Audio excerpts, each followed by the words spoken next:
Voice দেন যে মনোরম পরিবেশে ফিশিং করার জন্য।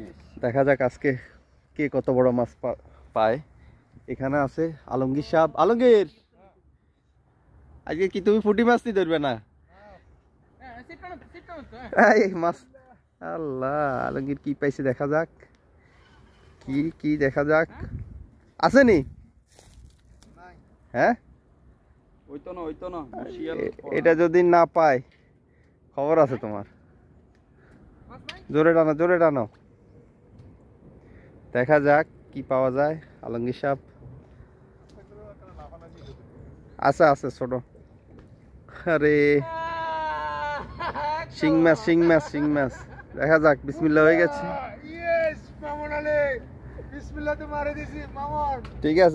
ঠিক আছে আমরা ধরবো বড়।